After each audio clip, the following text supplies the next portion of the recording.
Hello guys, welcome to I hope आप सभी का प्रिपरेशन बहुत ही बढ़िया चल रहा है। तो जैसा आप लोगों को पता ही है कि कुछ दिन पहले आईडीबीआई का एक नोटिफिकेशन रिलीज हुआ था जहां पे दो टाइप का वैकेंसीज अवेलेबल था। एक था जूनियर असिस्टेंट मैनेजर और दूसरा था एग्जीक्यूटिव का। ठीक है, तो आज के इस वीडियो में हम लोग डिस्कस करेंगे। तो अभी बच्चों का कहना है कि सर आईडीबीआई का जूनियर असिस्टेंट मैनेजर हो या एग्जीक्यूटिव हो, हम लोग का प्रिपरेशन लेवल किस तरह होना चाहिए, इसका जो डिफिकल्टी लेवल होगा वो किस तरीके का होगा, तो कौन सा लेवल का अगर स्टडी करें तो हम लोग का हो जाएगा, क्योंकि एक के साथ हम लोग का एसबीआई क्लर्क का भी एग्जाम है।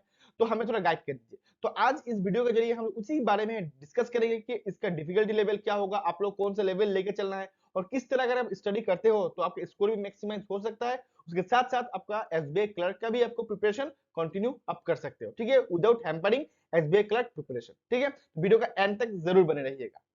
तो जैसे आप लोगों को पता ही है कि यहाँ पे दो टाइप का एग्जाम था। एक था जैम जूनियर असिस्टेंट मैनेजर, दूसरा था एग्जीक्यूटिव।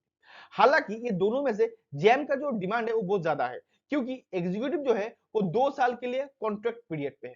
तो इसमें इसीलिए बच्चों का थोड़ा सा यहाँ पे जो इंटरेस्ट है कम थी। हालांकि एग्जीक्यूटिव में वैकेंसीज ज्यादा है, जैम में वैकेंसीज कम थी। स्टिल बच्चों को जैम ज्यादा ही सूट कर रहा है, क्योंकि इसका सैलरी स्ट्रक्चर भी बहुत ही अच्छा है। एंड इसका जो प्रमोशन है वो 3 साल बाद आप ग्रेड ए ऑफिसर भी आप बन सकते हो, अगर आपका परफॉर्मेंस अच्छा रहा तो। ठीक है, तो ये तो हो गया सिंपल सा एक बेसिक ब्रीफ। आई थिंक ये चीजें आप लोगों को पता ही है। तो अभी उसके बाद हम लोग और एक चीजों के बारे में डिस्कस करेंगे कि देखिए, आई थिंक ये भी चीजें आप लोगों को पता है कि इसके जो ऑनलाइन एप्लीकेशन का डेट था वो 22 नवंबर से स्टार्ट हो चुका है, 6 दिसंबर तक चलेगा। ठीक है, एंड इसका जो एग्जाम होगा, क्योंकि एग्जीक्यूटिव हो या जैम हो, दोनों का ही सिंगल एग्जाम होगा। ठीक है, और इसका जो सिंगल एग्जाम होगा उसका डेट है 31 दिसंबर। तो अभी मैं डिस्कस करूंगा कि जैम हो या एग्जीक्यूटिव हो, दोनों का एग्जाम पैटर्न तो सेम ही है। तो अभी मैं डिस्कस करूंगा कि इसका जो प्रिपरेशन है आपको किस तरीके से करना चाहिए। ठीक है, अगर मैं एग्जाम पैटर्न का बात करता हूं तो फर्स्ट जो सेक्शन होगा वो logical reasoning and data analysis and interpretation. जैसे जैसे केट एग्जाम में देखा जाता है, तो देखने को मिलता है, उसी तरह यहाँ पे भी है। तो यहाँ पे टोटल 60 क्वेश्चंस होंगे एंड 60 मार्क्स हमको दिए जाएंगे। उसके बाद आता है इंग्लिश। इंग्लिश में 40 क्वेश्चंस रहेंगे एंड 40 मार्क्स। उसके बाद है क्वांट। क्वांट में भी 40 क्वेश्चन 40 मार्क्स। अभी यहाँ भी देखिए, general awareness, economy, business, sorry banking awareness, उसके साथ साथ कंप्यूटर, ये सब कुछ मिला के 60 क्वेश्चन हो गए एंड 60 मार्क्स। तो यहाँ पे आपको 40 प्लस 20 देखने को मिलेगा, और यहाँ पे भी आपको 40 प्लस 20 देखने को मिलेगा, बिकॉज यहाँ पे कंप्यूटर है और यहाँ पे डीआई है। ठीक है, अगर मैं कंपोजिट टाइम का बात करता हूँ तो यहाँ पे कंपोजिट टाइम 2 आवर्स दिया जाएगा। ठीक है, तो अभी बच्चों का कहना है कि सर इसका जो डिफिकल्टी लेवल होगा ये कौन सा लेवल का होगा, हम लोग कौन सा लेवल का प्रिपरेशन करें। फर्स्ट देखिए, अगर आप एग्जीक्यूटिव लेवल जाते हो, क्योंकि एग्जीक्यूटिव आप नाम सुनोगे तो पता ही चल गया ये क्लर्कल लेवल, अगर आप एग्जीक्यूटिव लेवल के लिए अप्लाई किए हो, ठीक है, तो यहाँ के लिए मैं आपको प्रेफर करूंगा कि आरआरबी क्लर्क का जो मेंस एग्जाम होता है उसका अगर आपने प्रिपरेशन किए हो तो आपके लिए सबसे बेस्ट होगा, एंड उसी लेवल का ही आप प्रिपरेशन करें। ठीक है, उससे टफ लेवल का प्रिपरेशन करने का जरूरत नहीं है, बिकॉज एग्जीक्यूटिव जो एग्जाम था मैंने एएम भी क्लियर किया हुआ है और एग्जीक्यूटिव भी मैंने क्लियर किया हुआ है। हालांकि एएम का जो लेवल होता है वो भी उतना ज्यादा टफ नहीं होता है, और एग्जीक्यूटिव का तो ये इजी होता है। ठीक है, अगर आपका स्पीड अच्छा है तो इसमें आप फुल मार्क्स भी स्कोर कर सकते हो, पॉसिबल होता है, बहुत बच्चे करते भी है। ठीक है, तो इसीलिए मैं बोल रहा हूँ अगर आप आरआरबी क्लर्क का मेंस का प्रिपरेशन किए हो तो उसी लेवल का प्रिपरेशन करें फर्स्ट। अगर आपने नहीं किया, अगर आप एक फ्रेशर्स बच्चे हो, तो पहले आप एक बार यूट्यूब में जाके आरआरबी क्लरिकल के बारे में थोड़ा सा जान ले, उस लेवल का ही तैयारी करें, एंड उसी लेवल का जो मॉक होगा, मेंस का जो मॉक होगा उसी लेवल का ही मॉक दिया करें, तो आपके लिए वो बहुत ज्यादा बेनिफिट होगा। ठीक है, ये तो हो गया एग्जीक्यूटिव। अगर आप जैम के लिए तैयारी कर रहे हो तो आपका लेवल क्या होना चाहिए, तो मैं इसके लिए प्रेफर करूंगा एसबीआई क्लर्क मेंस लेवल का। अभी आप लोग बोलोगे sir SBI clerk mains level कुछ टफ नहीं हो जाएगा। देखिए, यहाँ पे दो चीजें हैं, क्योंकि देखिए जो बच्चे जैम के लिए अप्लाई कर रहे हैं इसमें दो कैटेगरी के बच्चे बहुत ज्यादा है। एक, जिनका जिन बच्चों ने मेंस एक या दो मेंस अपीयर कर चुके हैं, जिनका मेंस देने का एक्सपीरियंस अच्छा खासा है, वो बच्चे यहाँ पे अप्लाई कर रहे हैं। फर्स्ट, आप बोलेंगे यस सर सही बात बोले आपने। दूसरा, जिन बच्चों ने मेंस तो अपीयर नहीं किया है लेकिन मेंस के लिए अच्छा खासा बच्चे प्रिपेयर्ड है, वो बच्चे अच्छा खासा प्रिपेयर्ड है मेंस के लिए, अगर वो बच्चा प्री क्लियर करता है तो मेंस के लिए उनका प्रॉब्लम नहीं होगा। ये दो बच्चे जैम में बहुत ज्यादा अप्लाई कर रहे हैं। ठीक है, तो एसबीआई क्लर्क क्या है, देखिए अभी बीच में हम लोग क्या है एसबीआई क्लर्क। अभी यहाँ पे क्या हुआ, एग्जीक्यूटिव हो या जेएम हो, दोनों के लिए जो सिंगल एग्जाम होगा 31 दिसंबर को, वो मेंस लेवल का एग्जाम होगा। हालांकि डिफिकल्टी लेवल दोनों में कहीं अलग होगा, थोड़ा मेंस लेवल का एग्जाम होगा। तो अभी अगर आप एसबीआई क्लर्क का मेंस लेवल का प्रिपेयर करते हो, तो आपका क्या होगा, प्री के साथ साथ मेंस का भी प्रिपरेशन आपका कंटिन्यू हो जाएगा, आपको इस पे बेनिफिट मिलेगा। आप बोलोगे कैसे, देखिए मान लीजिए कि आप जैम के लिए अप्लाई कर रहे हो, ठीक है, और आपने एसबीआई क्लर्क को भी आपने फिल किया है, तो आपका टारगेट क्या होगा कि फर्स्ट, क्योंकि एसबीआई क्लर्क का जो प्री होगा वो जैन के मिड में होगा, ठीक है, जैन के सेकेंड वीक तक होगा, मिड में होगा। तो आपका टारगेट एसबीआई क्लर्क भी है और जैम भी है। तो अभी देखिए एसबीआई क्लर्क के लिए आपका टारगेट क्या होगा, प्री, फर्स्ट का प्री होगा, लेकिन जैम के अंदर प्री है ही नहीं, उसमें तो क्या है, मेंस है डायरेक्ट। तो दोनों चीजों को तो एक साथ ले जाना पॉसिबल नहीं है। तो यहाँ पे आपका टारगेट क्या होना चाहिए कि डेली, क्योंकि आप तो एसबीआई क्लर्क के लिए मॉक दोगे, या अगर आपको कोई भी सेक्शन में प्रॉब्लम है, मान लीजिए कोई भी सेक्शन में अगर आपका प्रॉब्लम है, तो वो सेक्शन का पहले स्ट्रॉन्ग बनाओगे। अब जब वो सेक्शन को स्ट्रॉन्ग बनाओगे, वो सेक्शन तो ये जैम के लिए भी रिक्वायरमेंट होगा, यस और नो, बिकॉज ये तो आप मेंस देने जा रहे हो। तो फर्स्ट आप क्या करोगे कि दोनों एग्जाम के लिए आपका जो प्रिपरेशन है, उस प्रिपरेशन का अच्छे अच्छे से एनालिसिस करोगे। अगर आपका कोई भी टॉपिक में या कोई भी सेक्शन में ज्यादा प्रॉब्लम है, वो सेक्शन को आप थोड़ा ज्यादा फोकस करोगे, बिकॉज आपको पता है कि मेरा प्री भी है और मेंस भी है कि नहीं है। तो इसमें बेनिफिट क्या होगा, ये जो अपकमिंग जैम का एग्जाम है मेंस का, उसमें आपको बहुत ज्यादा बेनिफिट मिलेगा, ठीक है। उसके साथ साथ अगर आपका मान लीजिए प्रिपरेशन अच्छा खासा है, आपने ए या दो या तीन प्री निकल चुका है आपका, तो आपका तो कॉन्फिडेंस अच्छा खासा होगा, तो आप क्या दोगे, मॉक दोगे, ठीक है, प्री का मॉक दोगे। और प्री का मॉक को आप सेम डे में ही एनालाइज करने की कोशिश जरूर कीजिएगा, ठीक है, इसमें आपका फायदा बहुत होगा।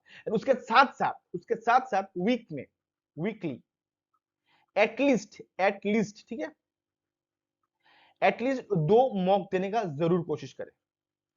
मैं ये क्यों बोल रहा हूं आपका, अगर आप 2 मॉक देते हो, क्योंकि 2 मॉक मॉक को आपको मेन चीज है आपको एनालिसिस करना। आप जितना अच्छे से चीजों को एनालिसिस करोगे, उतना ही आपके लिए बेनिफिट होगा, बिकॉज मेंस का जो मॉक होता है ना, जो मेंस का जो मॉक होता है, मेंस का जो मॉक होता है, वो देने से ज्यादा इंपॉर्टेंट होता है एनालिसिस। जो बच्चा जितना अच्छा एनालिसिस करेगा, उसके लिए उतना ही ज्यादा बेनिफिट होगा।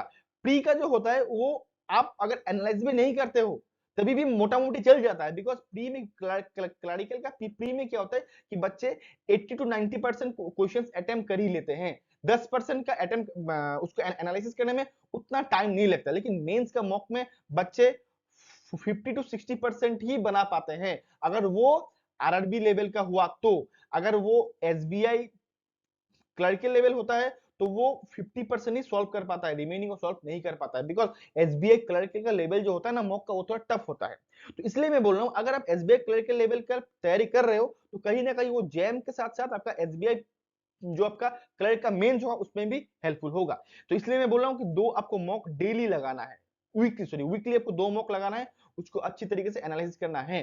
तो उसमें क्या होगा, आपका क्वांट प्लस रीजनिंग, ये दोनों पार्ट आपका स्ट्रॉन्ग बन जाएगा, ठीक है, बिकॉज यहां पे जेम में क्वांट एंड रीजनिंग डुएबल आता है। ये मैं उस दिन सीडब्ल्यूसी का जो एग्जाम था, उसके लिए जो वीडियो बनाया था, उसमें भी मैंने बोला था कि ये जो क्वांट एंड रीजनिंग होगा, ये क्या होता है, ये सब एग्जाम में डुएबल आता है, और इसका एग्जाम एलआईसी डबल है। क्लियरली है कि एलआईसी डबल में क्वांट एंड रीजनिंग जो होता है, वो आपका डुएबल आया था। इन बच्चे ने क्वांट एंड रीजनिंग में अच्छा खासा मार्क्स अटेम्प्ट स्कोर किया है, ठीक है। इसलिए मैं बोल रहा हूँ, ये जो जैम का एग्जाम होगा, इसमें क्वांट एंड रीजनिंग मेरे हिसाब से, जो मेरा एक्सपीरियंस है, क्योंकि मैंने एएम का भी एग्जाम दिया हुआ है और क्लियर किया हुआ है मैंने।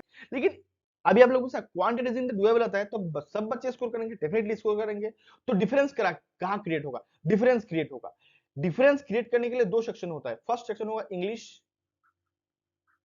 सेकेंड सेक्शन होगा जीए, जो जनरल अवेयरनेस होता है, जहां पे आपका बैंकिंग, स्टैटिक और सब कुछ करेंट अफेयर आता है। उसके साथ साथ कंप्यूटर। ये जो सेक्शन है, ये सेक्शन हर एग्जाम में आपको लीड दिलवा सकता है। ये one of the most important section है कोई भी बैंकिंग एग्जाम के लिए, स्पेशली जिस एग्जाम में डायरेक्ट मेंस होता है, प्री नहीं होता है, उस एग्जाम में ये सेक्शन आपका रामबाण है क्लियर करने का। ठीक है, अभी देखिए इंग्लिश का क्या होता है, देखिए इंग्लिश तो है, अभी इंग्लिश में क्या होता है कि 90% बच्चे का इंग्लिश गड़बड़ी होता है, ये आपको मानना पड़ेगा, ये बिटर ट्रूथ है।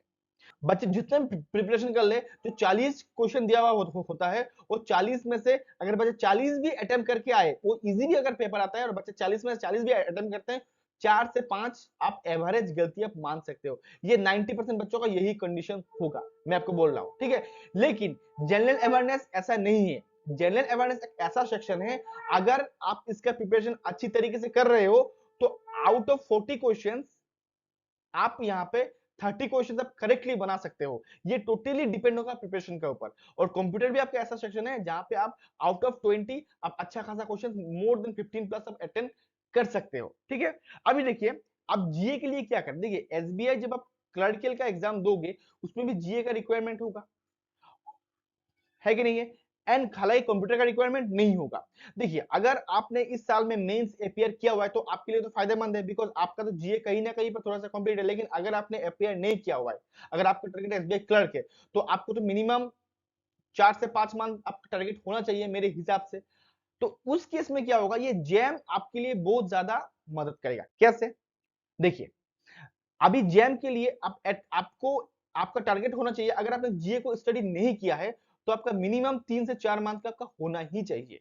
अब 3 से 4 मंथ का आपका किस तरीके से होगा कि 3 से 4 मंथ में आप जो भी चीजें करोगे, मान लीजिए करंट अफेयर हो गया, बैंकिंग अवेयरनेस हो गया, स्टैटिक तो कंफर्म, वो स्टैटिक का तो कोई टेंशन नहीं है, वो तो वन टाइम होता है कि नहीं है? लेकिन करंट अफेयर और बैंकिंग अवेयरनेस जो होता है वो तो day to day by day change होते रहता है कि नहीं है? तो ये अगर आप स्टडी करोगे, तो इसके आप थोड़ा डीपली स्टडी करिएगा, बिकॉज एट प्रेजेंट जो ट्रेंड है वो कहीं ना कहीं चीजों को थोड़ा डीपली पूछा जा रहा है, तो वो आपके लिए बहुत ज्यादा बेनिफिट होगा। ठीक है, तो ये था मेरा जनरल अवेयरनेस के लिए कहना।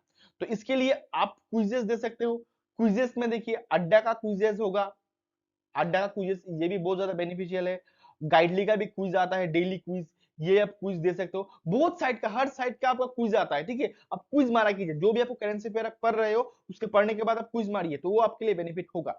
एंड कंप्यूटर अवेयरनेस की अगर बात करूं, देखिए अभी आरबीआई का भी एग्जाम है, उसमें भी कंप्यूटर का रिक्वायरमेंट है, इसमें भी कंप्यूटर का रिक्वायरमेंट है, और आरआरबी के लिए भी कंप्यूटर का रिक्वायरमेंट था। तो अगर आप आरआरबी लेवल का भी कंप्यूटर स्टडी करके जा रहे हो, तो वो आपके लिए बेनिफिट होगा। ठीक है, तो आपको अगर आप YouTube में सर्च करोगे ना कंप्यूटर के लिए, तो बहुत सारे वीडियोस अवेलेबल हो जाएंगे। तो उसके रिगार्डिंग आप थोड़ा सा डिटेल्स आप चीजों को देख लीजिएगा, पीडीएफ स्टडी करने से पहले थोड़ा सा टॉपिक के बारे में थोड़ा सा देख लीजिएगा, ताकि आपका अगर आप वो टॉपिक देखने के बाद अगर पीडीएफ स्टडी करते हो तो कहीं ना कहीं आपको मेमोराइज हो जाए। उसके साथ साथ क्विजेस भी दीजिएगा। ठीक है, जितना आप क्विजेस दीजिएगा उतना आपके लिए बेनिफिट होगा। तो तो वही मैं बोल रहा हूँ, जो आपका कंप्यूटर है, कंप्यूटर आपका आरआरबी लेवल का देखना चाहिए, उसके साथ साथ पीडीएफ तो आपको देखना ही है। उससे पहले आपको यूट्यूब में जो बैंकिंग का वीडियोस होगा ना कंप्यूटर को रिलेटेड, वो वीडियोस को आपको देखना है। उसके साथ साथ पीडीएफ को स्टडी करके क्विजेस देखना है, बिकॉज कंप्यूटर का जो सिलेबस होता है वो मिनिमम होता है, उतना बड़ा नहीं होता है। कंप्यूटर का सिलेबस होता है वो छोटा होता है, उतना बड़ा नहीं होता है। तो कंप्यूटर का सिलेबस कंप्लीट करने में टाइम नहीं लगेगा, आपको टाइम कहाँ लगेगा, इसके क्वेश्चंस को पकड़ने में। तो क्वेश्चंस पकड़ने का बेस्ट होता है क्विजेस, जितना आप क्विजेस दोगे उतना आपके लिए बेनिफिट होगा। ठीक है, तो आशा करता हूं आप लोगों के लिए जो जैम का जो मैंने प्रिपरेशन के लिए बोला कि किस तरह प्रिपरेशन करना है, कौन सा लेवल कौन सा करना है, तो आई थिंक आप लोगों को समझ में आ गया कि एग्जीक्यूटिव का भी हो या जैम का भी, दोनों के लिए ही मैंने डिटेल्स एक्सप्लेन किया। ठीक है, अगर ये चीजें आप लोग अच्छा लगा, अगर पसंद आया, तो अपना फ्रेंड्स के साथ जरूर शेयर कीजिएगा। ठीक है, उसके साथ साथ चैनल सब्सक्राइब करना ना भूलिएगा। एंड अभी के लिए बस इतना ही। Till then, goodbye, thank you.